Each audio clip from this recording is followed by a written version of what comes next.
Down by the Sally Gardens, my love and I did meet. She passed the Sally Gardens with little snow white feet. She bid me to take love easy as the leaves grow on the tree. But I, being young and foolish, with her did not agree. In a field down by the river, my love and I did stand, and on my leaning shoulder she placed her snow white hand. She bid me to take life easy as the grass grows on the wind. But I was young and foolish, and now I am full of tears.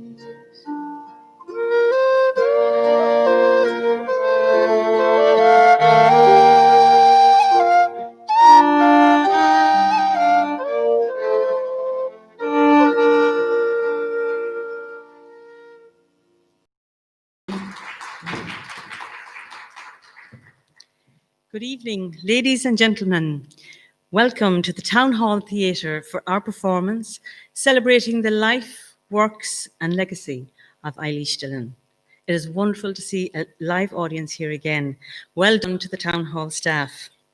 I would also like to extend a warm welcome to all who are joining us virtually tonight, especially those who are tuning in from New York, England and Johannesburg. Kellara Eilish Dillon, Language, Landscape and Legacy is the first event in Galway Public Library's Galway's Great Read 2020 programme. The Great Read continues throughout October and November and includes the Eilish Dillon Online Book Club, 2 historical seminars, conversations on crime writing, and 2 new commissions, one in art and one in music.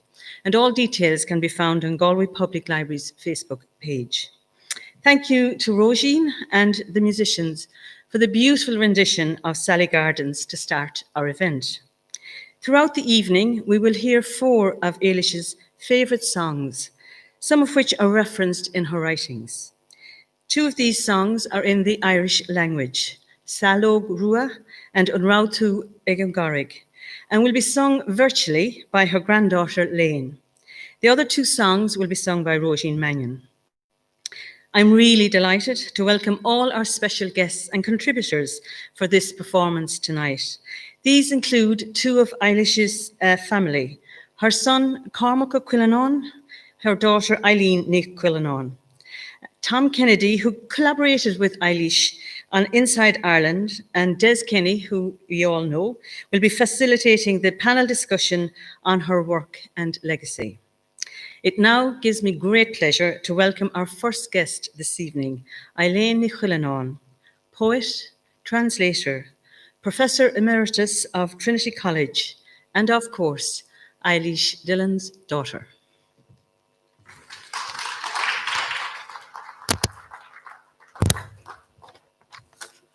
Thank you very much. I'm going to read from one of Eilish's best-known novels, Across the Bitter Sea, which is set in the 19th century. I'm reading a passage from early in the story, which describes a wedding not long after the Great Famine of the 1840s. The heroine of the novel, Alice, is there, and so are the 2 men whom she will later marry, Morgan and Samuel. For Samuel, she translates the song Salo Grua, which you'll hear later on. Samuel is the son of a landlord, and Alice's mother was once his nurse and his father's mistress.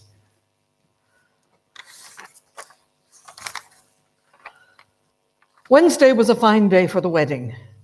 It was in the new church in Barna, and the priest came out from Galway for it. Samuel had brought a little money, so there were 3 sovereigns for the priest, so that there need be no collection for him, which was just as well, since there was not a shilling among all the pockets in the church that day. The priest came up to the house afterwards and drank a fine glass of whiskey, though he'd been preaching all the year about the evils of drink. Alice moved directly in front of Morgan and blocked his view of the priest.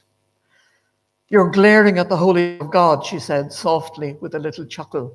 "If he sees you, he'll turn you into a goat." "I was thinking he looks like a sheep," Morgan said. "He'll be going soon, I suppose." Of course. He did go a few minutes later. The Tinkers came as they had said they would, and the big tinker's wife sang in Irish the song Young Red-Haired Sally, for which she was celebrated all over Ireland. It was a man's song by right, but no one minded that. She was tall and thin and fierce-looking like her husband, and she had red hair like poor Sally in the song. She stood with her back to the fireplace and with her eyes shut, and while she sang, tears forced their way through her eyelids. Mary and old Peggy Michael held her by a hand each to give her moral support. The tune had long lines extended still further by many decorations and grace notes. It had a painful beauty that tore into Samuel's heart, so that he pushed his way gently through the crowd of late, softly, as the song went on, line by line. "It's I am a pity on my way to Carrigan this holy day, weeping and wailing and making my moan, carrying my child in the crook of my arm, and not even a drop of milk I could give him. I'm only a weakling, there's no denying it. I have no more strength than the mist, and the blood of my heart is shed in drops, and oh God, what wonder, after my red-haired Sally. I'd rather have her in my own place, milking my little cow and minding my house, than the wealth of King George that I'd get with a stranger. And it's under the sod I've left the love of my heart." Nach mission through Gol Caragi Nasi Egol Segorilis Janabron Egolunt Molinav Erwakan Molove Skan Fubrin Banyam Mahuring Ho Snilen Vahena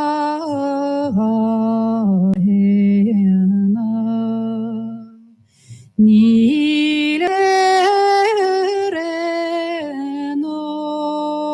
Sach Marangyo Stafil Machristi Chahils Nabrenta Gosaya Kendiana Nyema Halo Brua Onisha Shedek Shefur Meini Narya San Feri fall. Ach, een storm als leven, så daglig omheen mig. Gosse gooi grewe middelgalinog. Mograd of velin nor gamna brege. Svido ledolia nor gave we have.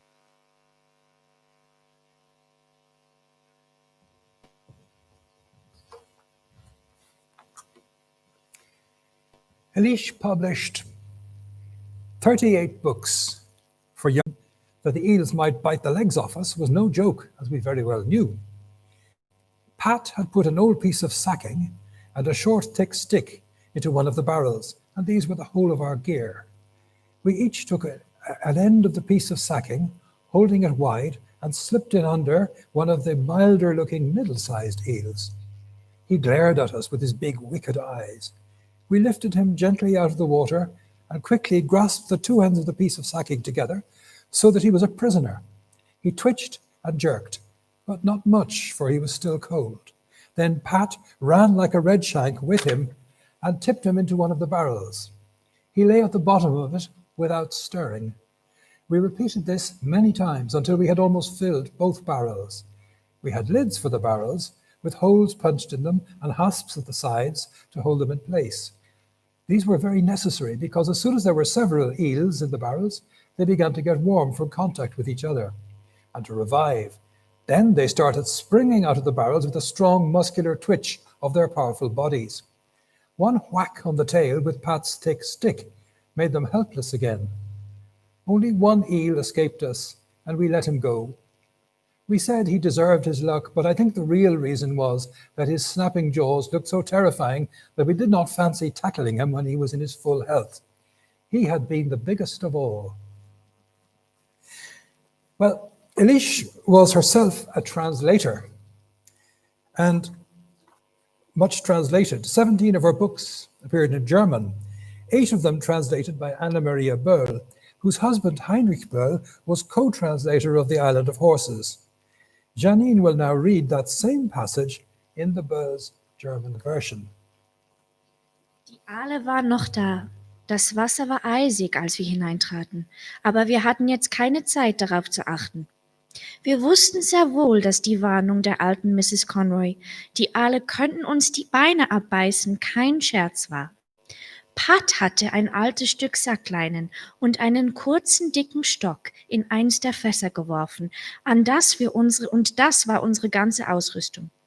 Wir nahmen jeder ein Ende des Sackleinens, hielten es auseinander und schoben es unter einer der sanfter aussehenden mittelgroßen Aale. Er starrte uns mit seinen großen, bösen Augen an. Wir hoben ihn vorsichtig aus dem Wasser, fassten schnell die Enden des Tuches zusammen, und er war ein Gefangener. Er zuckte und wand sich, aber nicht zu sehr, denn er war noch steif von der Kälte. Dann lief Pat rasch los und warf ihn in eins der Fässer. Er lag auf dem Boden, ohne sich zu rühren. Wir wiederholten dies immer wieder, bis wir die beiden Fässer fast voll hatten. Wir hatten Deckel für die Fässer mit Löchern darin und Klammern, die sie an den Seiten festhielten. Das war auch nötig, denn sobald mehrere Aale im Fass waren, erwärmten sie sich durch die Berührung und wurden beweglich. Dann begannen sie mit einem plötzlichen Hochschnellen ihrer muskulösen Körper in den Fässern zu springen. Ein Schlag auf den Schwanz mit Pats kurzem, dicken Stock machte sie wieder hilflos. Ein einziger Aal entkam uns, und wir ließen ihn laufen. Wir sagten, er habe sein Glück verdient.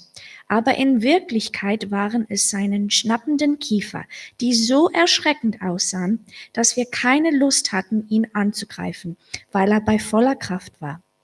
Es war der größte von allen.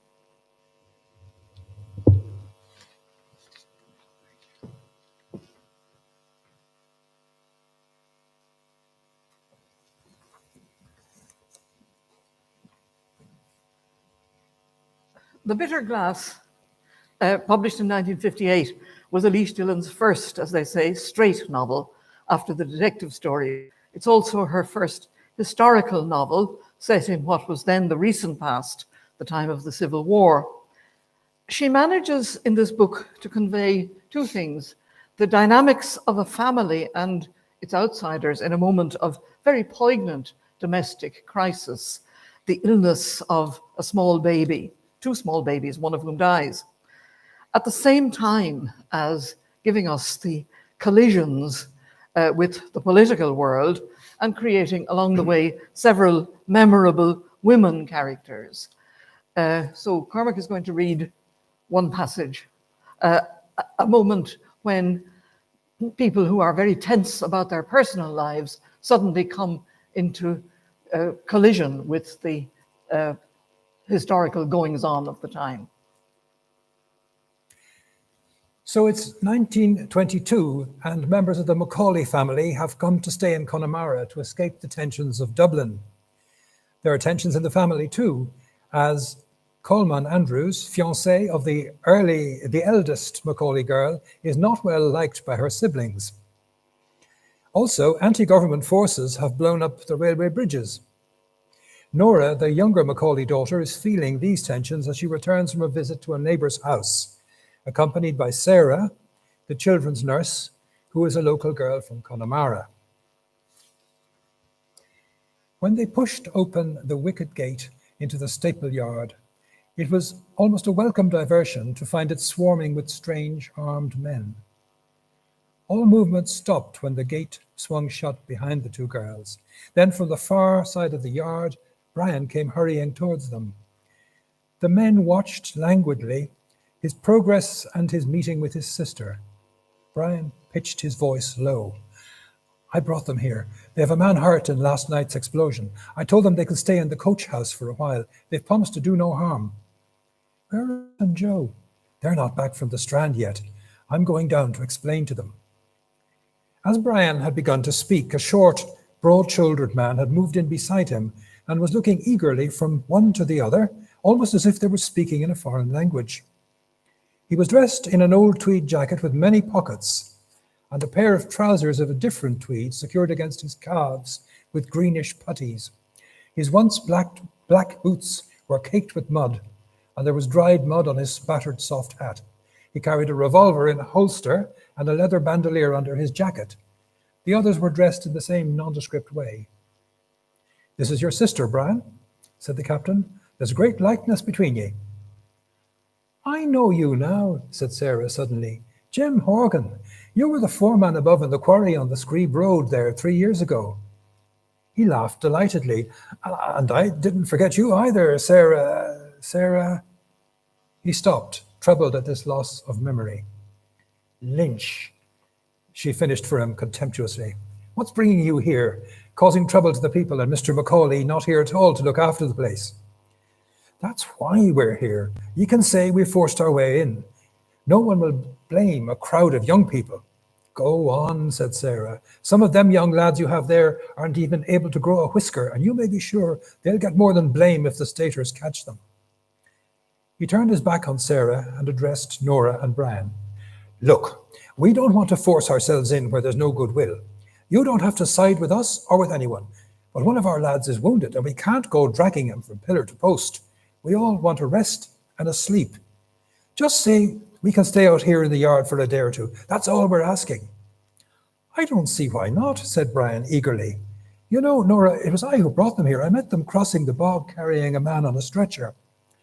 Of course they can stay, said Nora. At least I don't mind. But there's Pat and Joe, and Ruth and Coleman will be coming back in the evening. We'll talk to them when they come, said Horgan.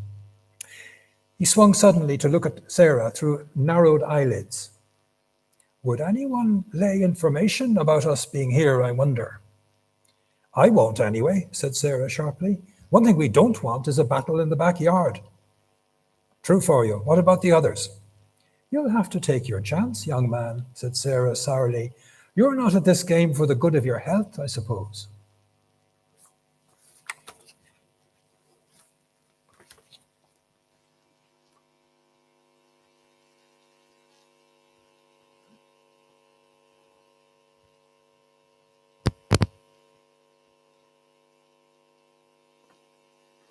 "1982 was a wonderful collaboration between Eilish Dillon and Tom Kennedy. To quote a description of the book, from the proud city of Cork to the walls of Derry, from Killorglann's Puck Fair to the Galway races, Eilish Dillon's prose is matched and complemented by the brilliantly evocative photographs of Tom Kennedy. Tom Kennedy started his career freelancing with the Irish Press. He established the Source Photographic Archives and co-founded the popular science magazine Science Spin. Complementing his talk this evening is a selection of his photographs from Inside Ireland. It gives me great pleasure to welcome to the podium Tom Kennedy.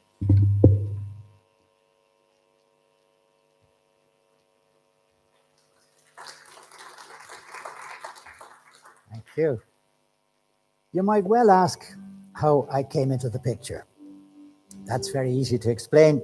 I met Cormac through the Dublin Arts Festival. Cormac, a capable organiser, introduced me to his mother, Eilish, who had begun working on Inside Ireland. Of course, I knew who Eilish was, but all I knew about Inside Ireland was that it was going to be some sort of personal history.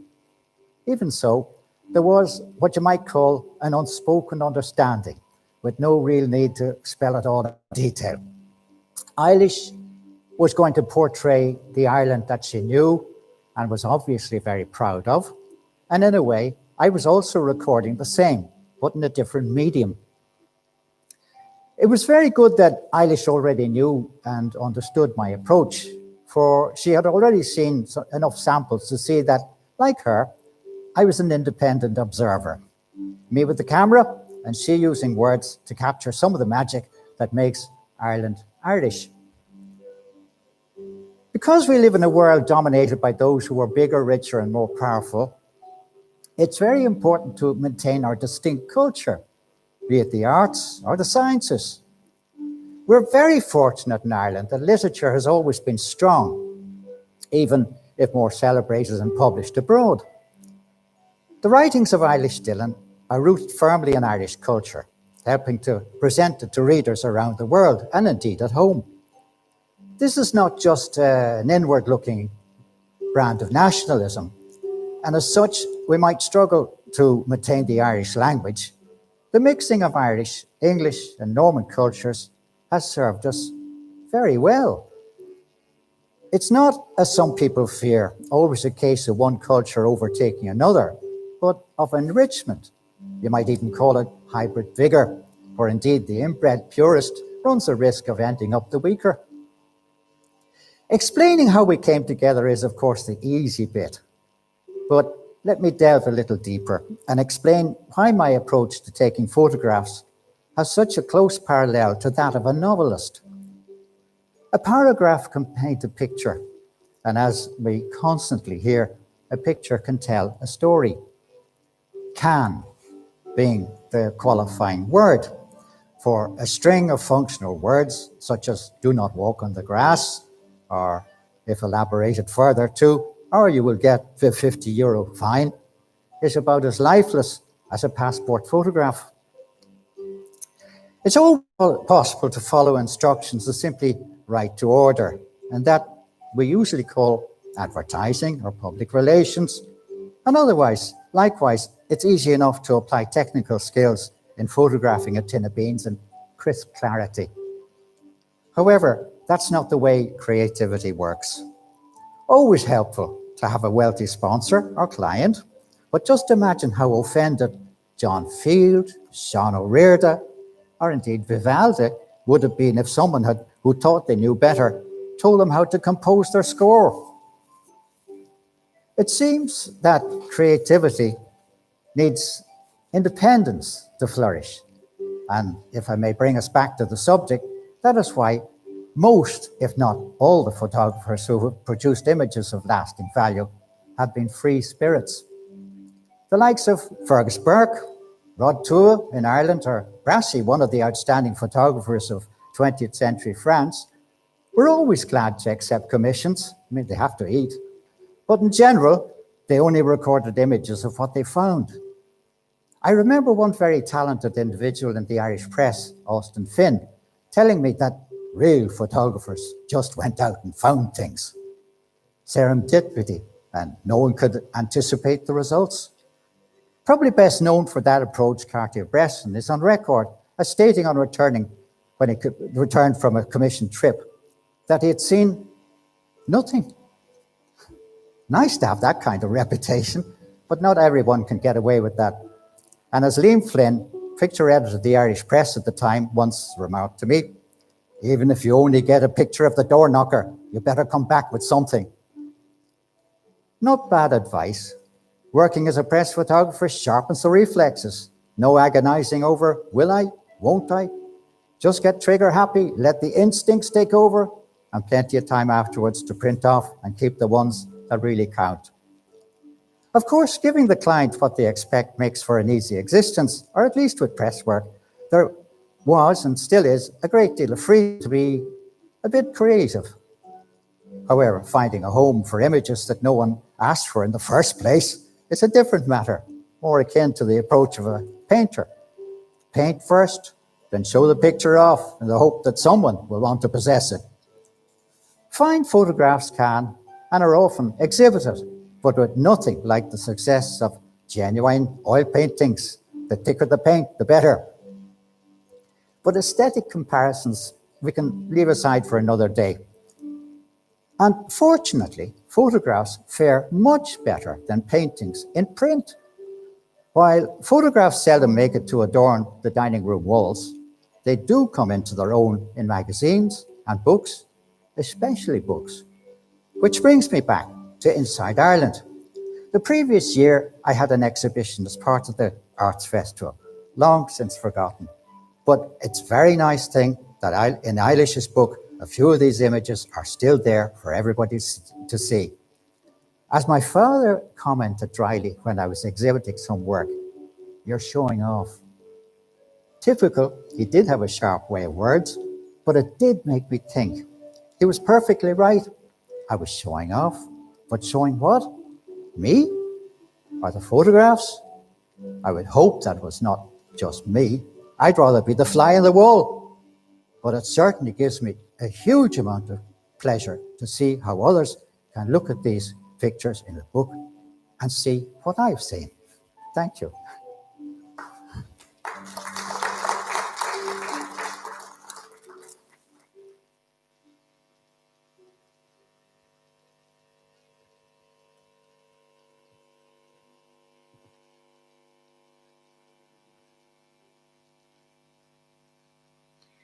One of Eilish's favourite songs was An Rautu ag an Garrig.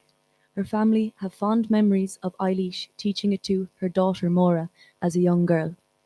It is being sung here this evening by Eilish's granddaughter, Lane.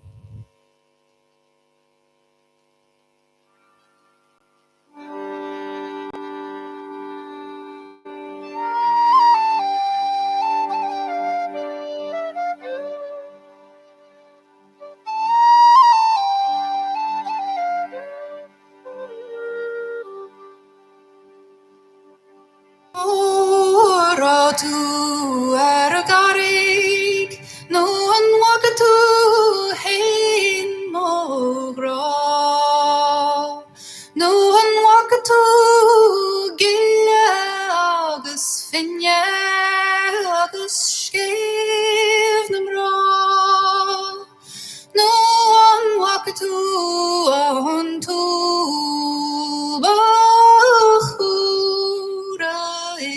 Bavil Shabla. No one walk to Mo Valentine.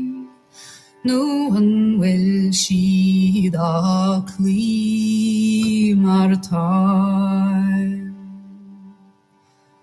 Do bhí ar a garig, is do chonig me hain do rá. Is do chonig me gille agus finne agus skeif na bra. Is do chonig me on túl bachúra is boví se blá. Is do chonig me do Valentine agus níl siad á clí mar atá.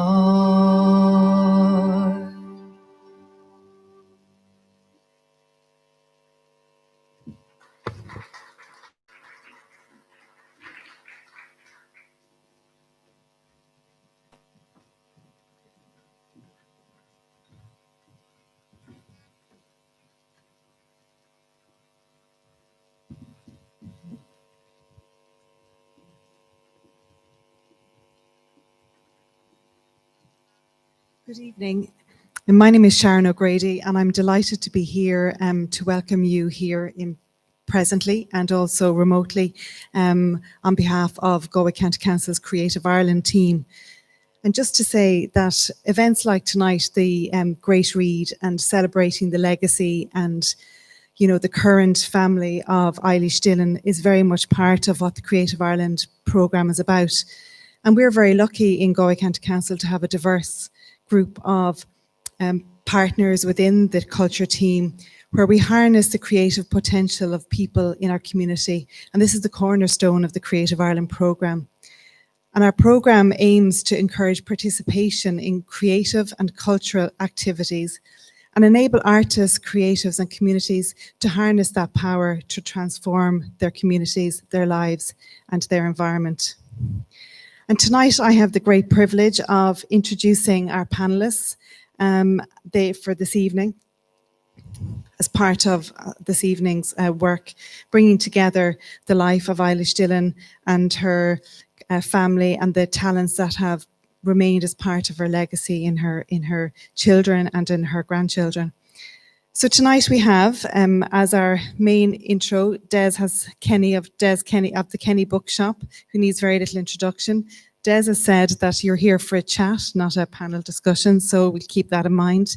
Des is one of the most knowledgeable people in literature in Galway, and what I would call a literary alchemist who conjures up book parcels to readers all over the world. And just to say, as well as the Dillon family, Kenny family are celebrating 80 years in Galway this year. We also have Tom Kenny, who spoke to us there about his life and work as a photographer, who collaborated with Eilish on the beautiful book Inside Ireland. And from a family heritage immersed in literature and in the tradition of writing, members of Eilish's family, namely her son Cormac and her daughter Eileen, who will share their memories of and perspective on Eilish and her work. Thank you. I suppose this is where I say good evening. You're very, very welcome here to this chat, to this warm-hearted chat. As a bookseller, I suppose when a book comes in that has something special in it, it isn't just a book, a thing, it actually warms the bookshop. And my first memory, if you like, of after finishing my studies, that I started to work seriously in the bookshop, that the first real bookseller I came across, the first real bestseller I came across was Across the Bitter Sea. And I have a vivid memory of Eilish Dillon coming into our shop. And the reason why I have a memory, not because of the book, not because of the fact that it was a bestseller, but because the two women, my mother and Eilish Dillon, disappeared into the back, and all I could hear were giggles coming from the back. Nobody ever heard those stories. Those magic moments, having read the book and found what was, in fact, my first bestseller to sell, was a real, real pleasure, because what she did in that book was serious storytelling. There was no philosophy, there was no political agenda behind it. She was just telling a story and telling it well. And I firmly believe that a good book must have two things. It must have a good story and somebody who can tell it. And Éilish Dillon was certainly able to do that. It is my pleasure, therefore, to talk and chat about this with her family, her collaborator, and this sort of warmth that I came across with the first book, which I was later to find as well, more particular children's books. It must have been all around you all your lives, Elaine, was it? Sorry? This warmth I felt in the book.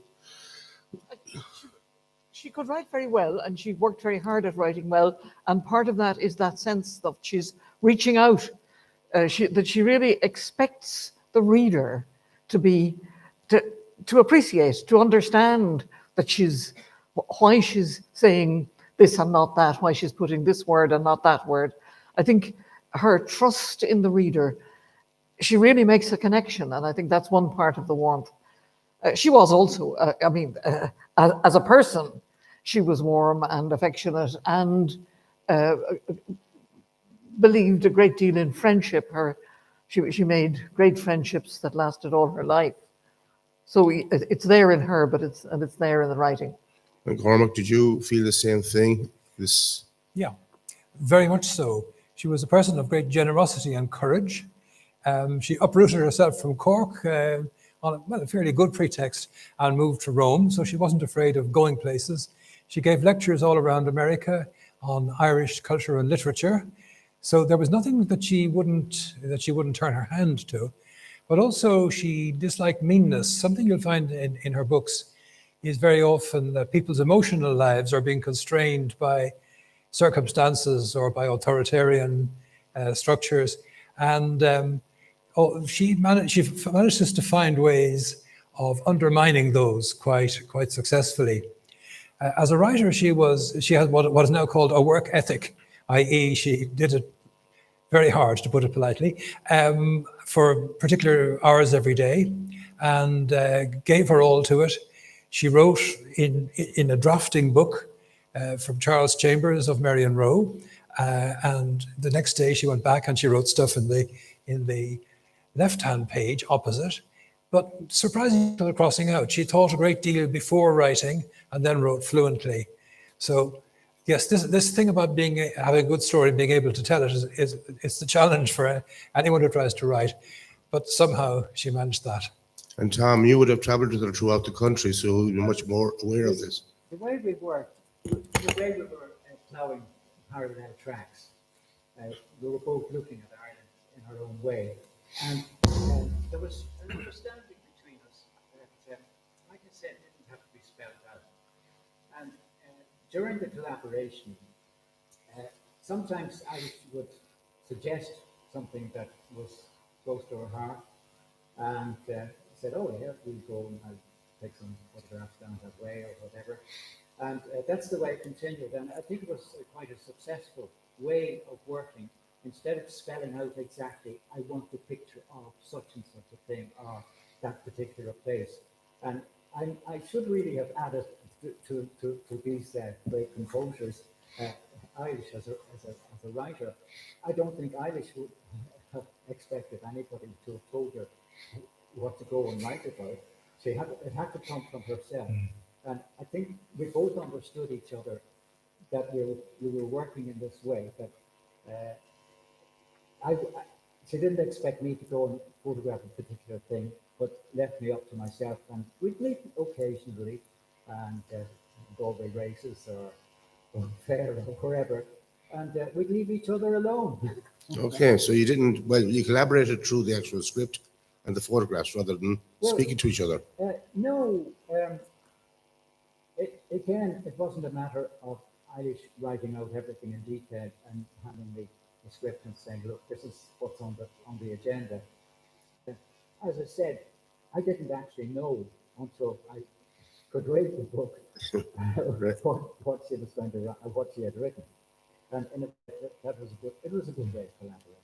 And what seems to me, and from what you said, Cormac and Elaine as well, that she had terrific trust in her readers, that she had a way of kind of talking to them, says, "Come on, you're my friends, let's talk this together, let's come out of it positive."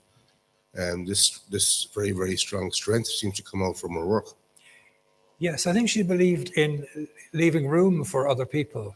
So, I mean, she was capable of writing a story that you had to find your way through, and she would certainly surprise you. But there was certainly the idea that people were entitled to, decent sentences, well written prose, and in fact, one of the things she said was that there's no excuse for not writing well for children. Right. In fact, she would have taken that as being a double crime. First of all, writing badly, and secondly, bringing up children not to know what proper writing looks like. So very, very professional, and very open in her mind as to how other people would react. And Elaine, would you have had any friends of yours at the time who would have read the children's books, either themselves or to their children, and how they would have reacted to it?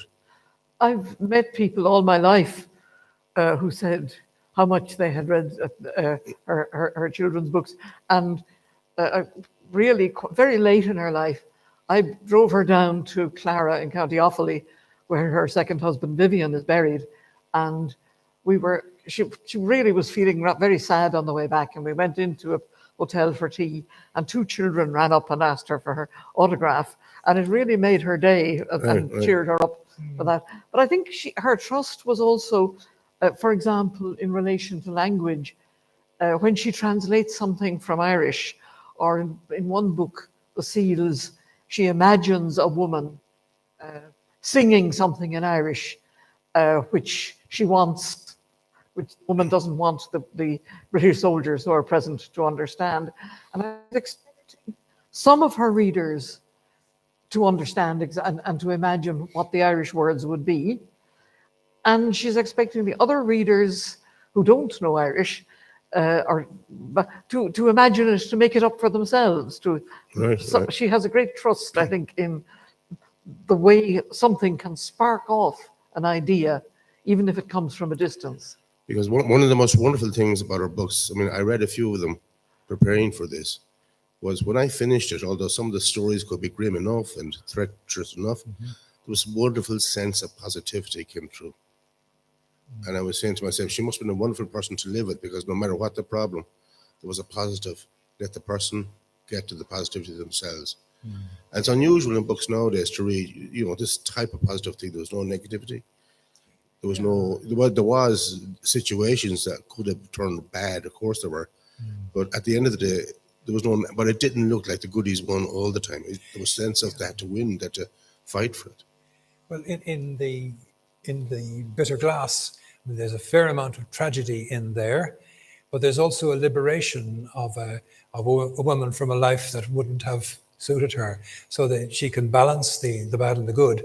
Her last children's book, I mean, she takes on what would be the worst possible scenario, the Holocaust, and she finds a way through it, which doesn't downplay it in any way, but still leaves that moment of hope. And hope would definitely have been a virtue that she believed in herself and wished to transmit. And maybe that too is part of the warmth that you mentioned earlier.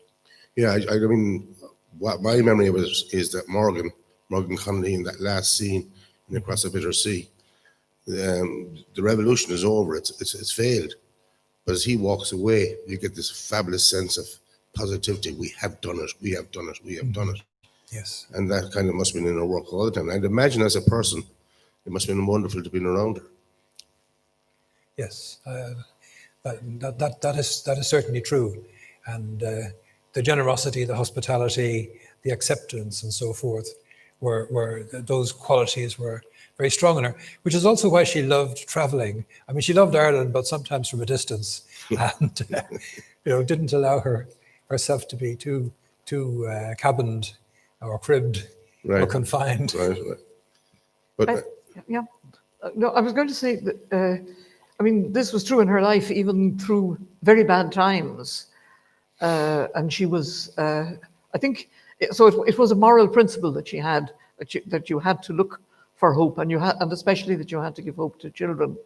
I mean, she was not going to deny that there were awful things that happened and awful people, but it was, I think, sometimes you would think, how can she be positive about something or other?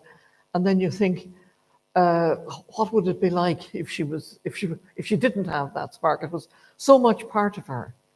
Yeah, right. Now, most of her writing were for children's books, or certainly a lot of it. None of those are available at the moment. I managed to get my hands on 2 of them to prepare for this. And my thought was that these books should be republished. I really believe they should be republished by somebody. That's Music to our ears. yeah.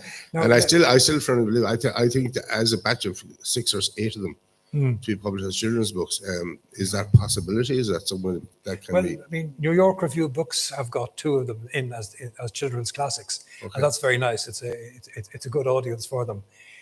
We've made a little start now on Kindle, and in fact, the Seal is one of her best children's books, which contains the scene that Elaine was mentioning about the fake Irish, which is actually part of a plot of a military kind. That's now available on Kindle, and The Bitter Glass has just become available. And the agents in London have various plans, which they seem quite confident about, to bring others back. But it is true that I think writers very often go through a lifetime in which they can be quite successful, and usually there's a bit of a dip, and then they're rediscovered, and there is that moment of being reintroduced to the public. And I think there would still be a readership for most of them. Well, I firmly believe it. So. Yeah, well. And Tom, did you come across this sense of positivity when you were with her? I did, absolutely. I was really going to interrupt you. This sense of well-being and seeing the positive side of things. And it reminded me of once I was sent out on a commission to photograph some children at play. There was something being written about children's games in the street. And so I got this request, get some pictures of street children playing. So I did, came back. I was quite happy with what I got. And the person who commissioned them looked at them and said, oh no, they're not grubby enough. And, you know, this is true. And it reminds me of another friend of mine, Rod Tulip, a very good photographer. He was in Belfast once. And he was walking around looking for things to photograph. And next thing, there was a bang. And all of a sudden, about half a dozen photographers rushed out, then saw it was only a backfire and immediately melted back. It wasn't grim enough for them. Right. And, you know, this is also in literature. There's a tendency, and I noticed this, my wife as well, you know, we were commenting on this, that we raid the libraries all the time. We're voracious readers. And so many of the books are unnecessarily grim. And this, whether this is a style or whether this is what publishers are looking for, I think it's somehow missing the point. It's almost like trying to attract people to a car accident, whereas there's so many positive things in life. Just like with the photographs, somebody once commented about the photographs I was taking. Oh yeah, they're nice, and nice is a bad word, but they're positive. That here's ordinary things, people doing ordinary, everyday things in life, and somehow you're celebrating these ordinary things. Well, we have certainly celebrated this weekend, and due to time restrictions, I'm pretty much come to an end of our discussion. But I think if we can take anything out of this weekend, if our books should find ourselves back onto our shelves again, onto our bookshelves, it certainly would be a positive and a wonderful thing. Thank you all. Thank you.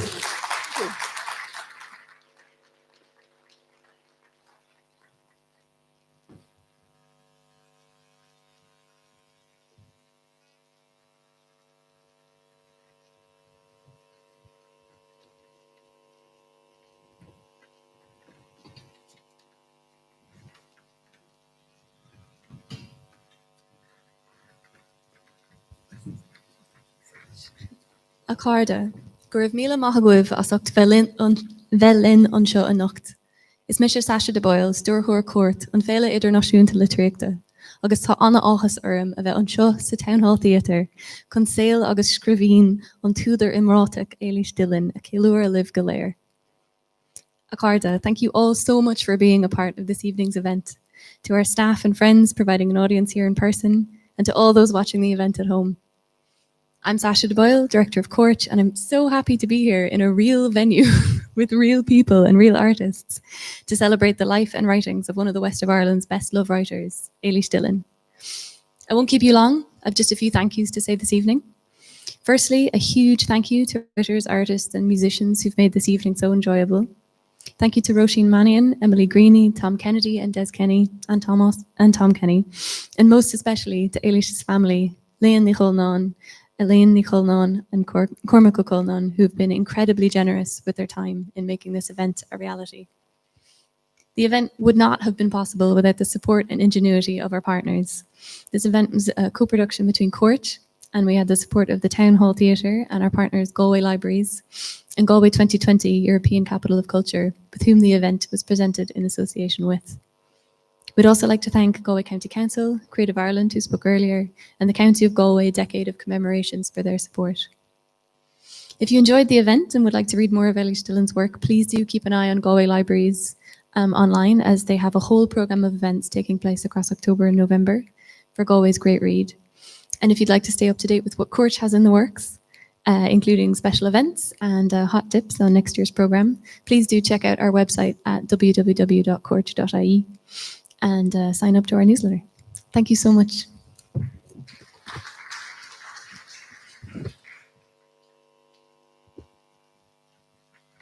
Thank you, Sasha. It has been a wonderful collaboration between Court and Galway Public Libraries and the family, as Sasha said.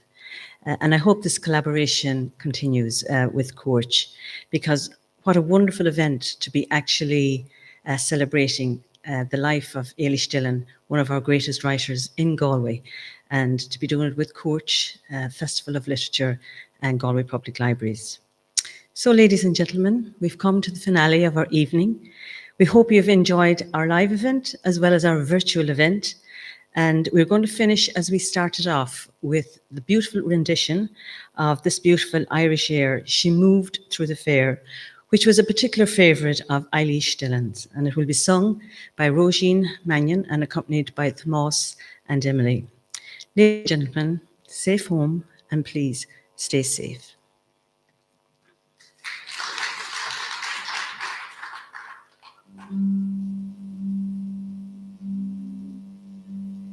My young love said to me, my mother won't mind, and my father won't slight you for your lack of kind.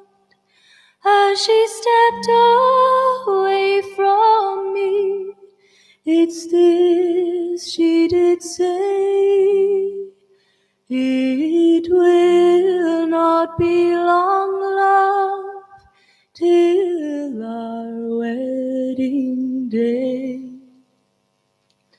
She stepped away from me and she moved through the fair, and fondly I watched her move here and move there, and she made her way homeward with one star away, as the swan in the evening moves over the lake.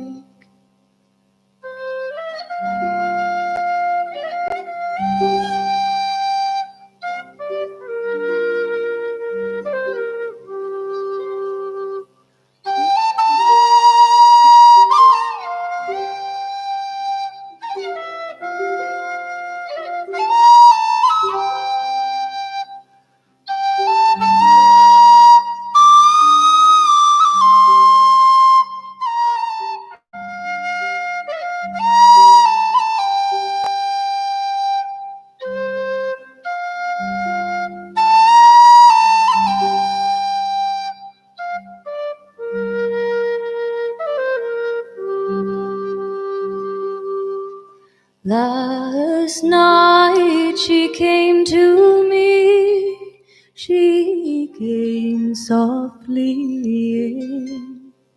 So softly she came in, her feet made no din, and she laid her hand on me. It's this she did say, it will not be long, love, till our wedding